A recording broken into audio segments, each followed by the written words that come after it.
Shalom, shalom à tous les saints du monde entier. Que la paix du Seigneur soit avec vous. C'est bel et bien votre humble serviteur, le prophète Benjamin Mopanga, qui vous parle depuis la ville de Kinshasa. Vraiment, je crois que ça fait très longtemps qu'on n'a pas fait notre émission suite de beaucoup de déplacements, de voyages. Mais par la grâce de Dieu, nous sommes là pour continuer notre précis enseignement sur l'ange puissant et les 7 tonnerres. Je crois que nous sommes arrêtés là où nous étions en train de parler sur la 7e trompette. La 7e trompette. Voilà. Alors, par la grâce de Dieu, donc nous continuons avec cet enseignement, précisément la 7e trompette. Alors, sans plus tarder, prenons directement les Écritures. Je suis dans le livre de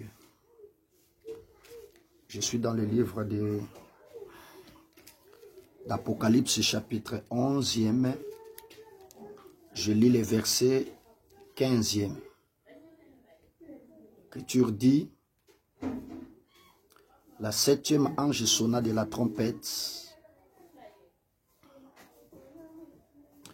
et il y eut dans le ciel de fortes voix qui disaient: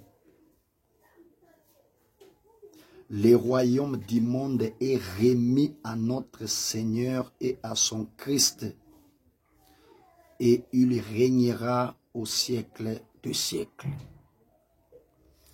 Alors je prends seulement la première partie du verset 15e d'Apocalypse 11, verset 15e. Je rappelle que on a déjà expliqué l'arche qui était dans les temples et qui ensuite devait sortir. Nous avons expliqué l'arche qui est dans les temples comme le Seigneur Jésus, qui se trouve aujourd'hui dans les temples, dans les sanctuaires. Voyez, en parlant du sanctuaire, les temples comme sanctuaire nous révèlent le ciel. D'après Hébreux chapitre 9, verset 24e. Là-bas, l'apôtre Paul dit que Christ n'est pas entré dans un sanctuaire fait de mains d'hommes en imitation du véritable. Mais il est entré dans le ciel même. Voyez, cela veut dire que le sanctuaire aujourd'hui, c'est le ciel. Voyez, donc temple comme sanctuaire représente le ciel. Maintenant, dans le temple qui est le ciel, il y a une arche. Et cette arche-là, nous l'avons démontré comme le Fils, comme le Seigneur Jésus-Christ, qui aujourd'hui est dans les temples, c'est-à-dire est au ciel. Et pourquoi dans les temples? Quand on parle du temple, on voit tout un culte. Voyez, voilà pourquoi nous avons dit que l'arche dans les temples, c'est tout un souverain sacrificateur qui est en train de faire l'expiation. Voyez, au véritable souverain sacrificateur, véritable arche, c'est la personne de Jésus-Christ. Et Christ est aujourd'hui dans les temples ou dans les sanctuaires comme un souverain sacrificateur qui est en train de faire l'aspersion ou l'œuvre ou les services expiatoires afin que tu obtiennes le pardon des péchés. Cela veut dire que l'œuvre de l'expiation, c'est ça l'œuvre de l'intercession. Vous voyez? Donc, l'arche, là, c'est Christ qui est retourné à la droite du Père comme intercesseur, comme avocat. Il est en train d'intercéder à notre faveur, en faveur de son peuple. Vous voyez? Mais attention, l'œuvre de l'intercession n'est pas éternelle. Vous voyez? Lorsque le temps de la grâce prendra fin, l'arche sortira du temple. Vous voyez? Et nous avons dit que l'arche est comme souverain sacrificateur, c'est-à-dire Jésus, qui est un intercesseur aujourd'hui, qui est en train de faire l'œuvre ou le service expiatoire aujourd'hui, dans ce temps de la grâce.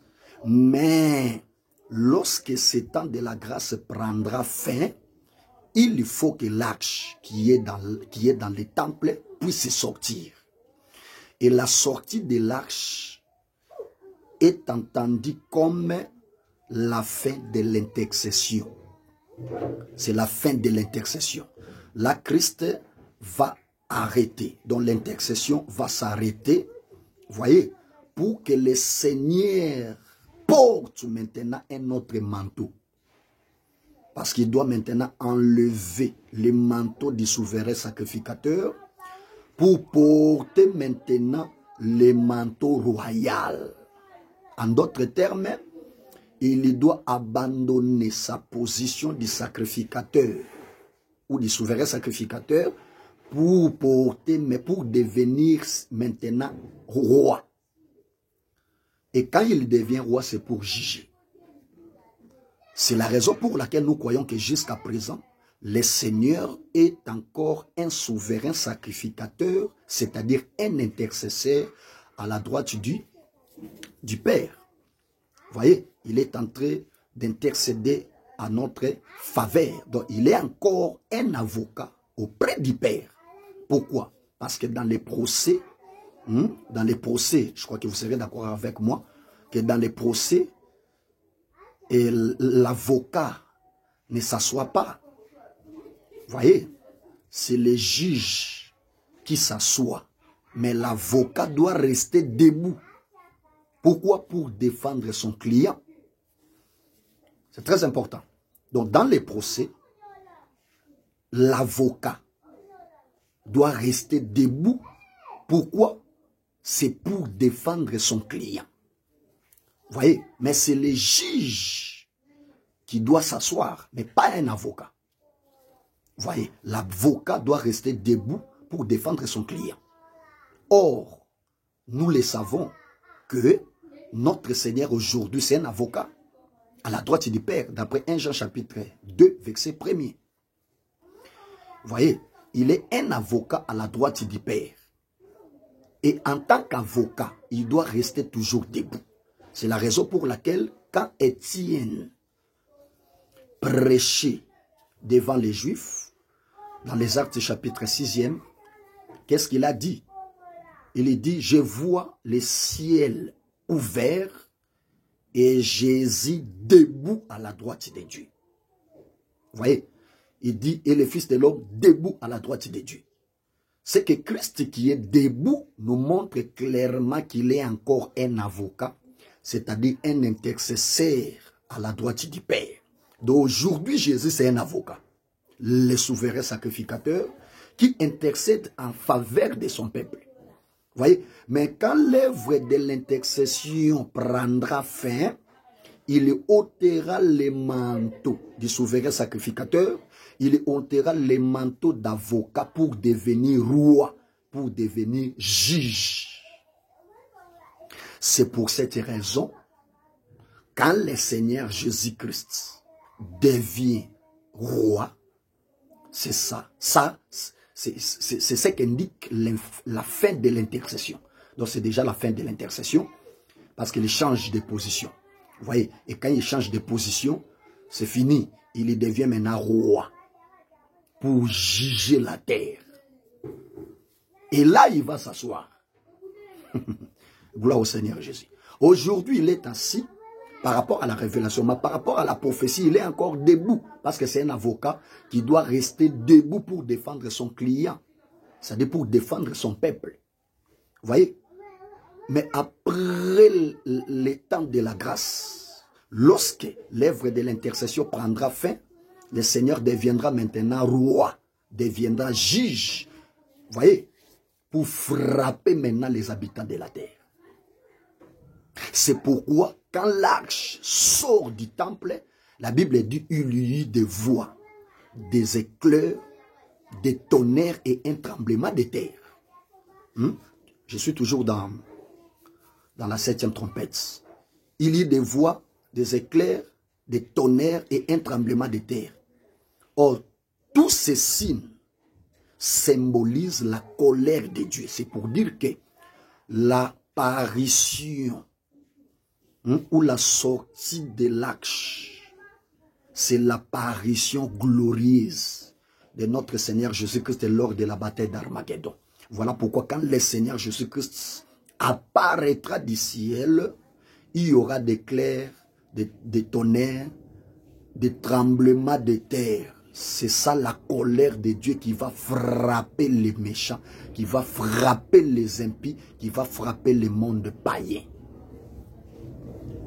Voilà pourquoi nous avons expliqué la sortie de l'arche comme la bataille d'Armageddon. Vous voyez, c'est la bataille d'Armageddon où le Seigneur vient frapper les méchants. C'est très important. C'est pour cette raison, si vous lisez, je vous rappelle encore cette portion de l'Écriture, Ésaïe chapitre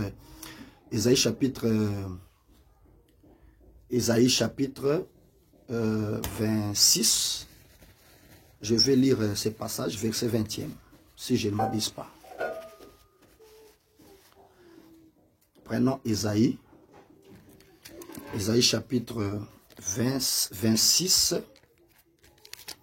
Lisons ça rapidement. Ésaïe chapitre 26, verset 20. J'explique seulement, je suis en train de vous démontrer la sortie de l'arche comme l'apparition glorieuse de notre Seigneur Jésus lors de la bataille d'Armageddon. Ésaïe 26, verset 20. Écoutez ce que l'Écriture dit. Je vais descendre jusqu'au 21e verset. L'Écriture dit, va mon peuple, entre dans ta chambre et ferme la porte derrière toi. Ferme la porte derrière toi. Cache-toi pour quelques instants jusqu'à ce que la colère soit passée. Écoutez maintenant le verset 21. Car voici l'Éternel sort de sa demeure. Voyez? Voici l'Éternel sort de sa demeure pour punir les crimes des habitants de la terre. Remarquez, ici, Dieu est en train d'introduire son peuple dans la chambre. Il dit, va, mon peuple, entre dans ta chambre. Voyez, l'entrée du peuple dans la chambre explique l'enlèvement de l'église. Voyez, parce que la chambre est comme le lieu secret où Dieu demeure, où demeure notre Père d'après Jésus. Parce que Jésus a dit, avant de prier, il faut entrer dans la chambre. Vous voyez, et prier votre Père qui va vous répondre dans les secrets. C'est-à-dire que la chambre, c'est la résidence de notre Dieu. C'est là où Dieu demeure. Or, la vraie résidence de notre Dieu, c'est le ciel. Vous voyez, c'est le ciel. C'est pour dire que la chambre, c'est le ciel. Maintenant, quand l'Éternel dit, va mon peuple, entre dans ta chambre, ça, c'est déjà l'enlèvement. Vous voyez, c'est tout un peuple qui sera enlevé. Donc, l'enlèvement, c'est l'entrée du peuple de Dieu dans la chambre. Et la chambre ici, c'est le ciel. Comme je viens de le démontrer. La chambre ici, c'est le ciel. Vous voyez, maintenant, lorsque le peuple entre dans la chambre, l'Éternel va sortir de sa demeure. Vous voyez, l'Éternel fera son apparition, fera sa sortie. Vous voyez, il va sortir de sa demeure pour punir les crimes des habitants de la terre. C'est très important. C'est pour dire qu'après l'enlèvement de l'Église, l'Éternel qui est aujourd'hui dans sa demeure sortira. Pour faire quoi? Pour punir les crimes des habitants de la terre.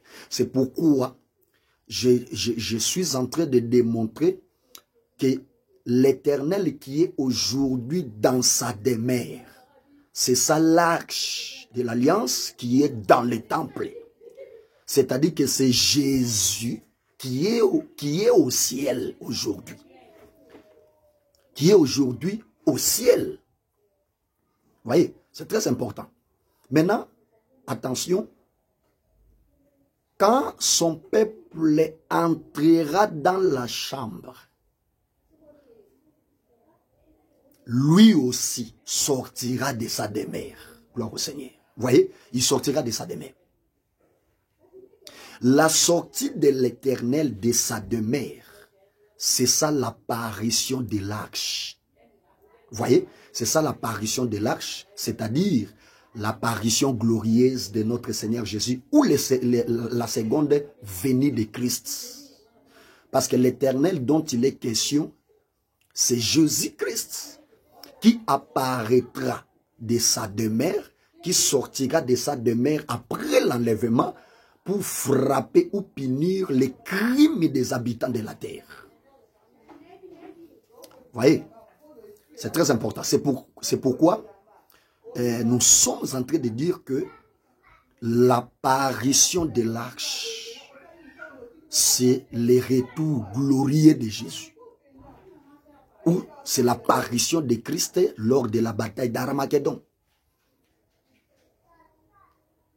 Et quand il apparaît, c'est pour punir les crimes des habitants de la terre. C'est pourquoi, quand l'arche sort du temple, l'Écriture dit qu'il y a eu des voix, des tonnerres, des éclairs et un tremblement de terre.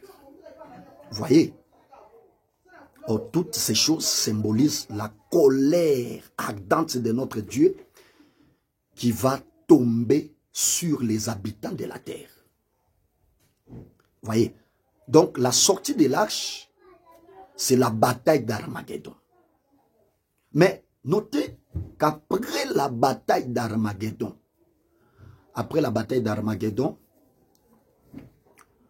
notez qu'il y aura un autre événement prophétique. Quel est l'événement? Ce qui va suivre, c'est la remise du royaume et du monde entre les mains de notre Seigneur Jésus. Là, je suis maintenant dans le verset 15. Apocalypse chapitre 11, verset 15e. Je répète. Après la bataille d'Armageddon, l'événement qui va suivre, c'est la remise du royaume de ce monde entre les mains de Christ, de notre Seigneur Jésus-Christ. C'est ça l'événement qui va suivre. Or, comme nous le savons, nous savons que d'après les calendriers prophétiques, après la bataille d'Armageddon, l'événement qui va suivre, c'est le millénium. C'est la raison pour laquelle nous avons vite compris que, la remise du royaume du monde entre les mains du Seigneur explique déjà le millénium.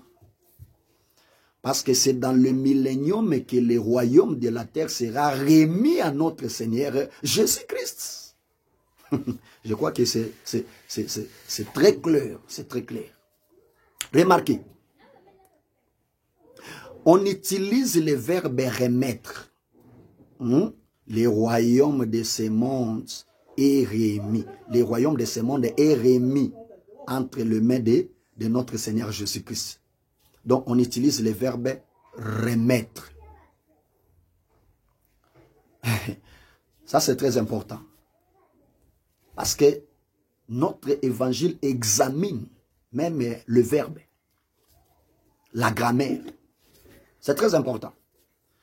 Ce qui va dire que royaume ezozala remis et pas ensemble na biso, c'est que lingo loba que ezalaki na maboko na ye, à un moment donné, longwaki, sko baozongisela ye yango. Ozomona. Donc, ye mutazaki nanu na royauté. À un moment donné, il a perdu cette royauté. Voyez? Maintenant, on va la lui remettre. Bako remettre ye siko yo royauté wana. Gloire au Seigneur. Je vous rappelle que le Seigneur Jésus, en venant dans le monde, il était tout un roi.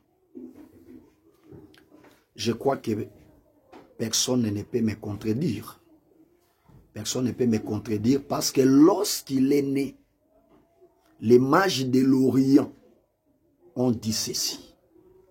Nous sommes venus voir le roi des Juifs qui vient de naître. Là, je suis dans Matthieu chapitre 2, verset 1er à 2e verset. Nous sommes venus voir le roi des Juifs qui vient de naître. Car nous avons vu son étoile. Donc Jésus-Christ, c'était tout un roi. C'était tout un roi qui devait naître. Vous voyez, c'est très important. C'était tout un roi qui devait naître. Gloire au Seigneur.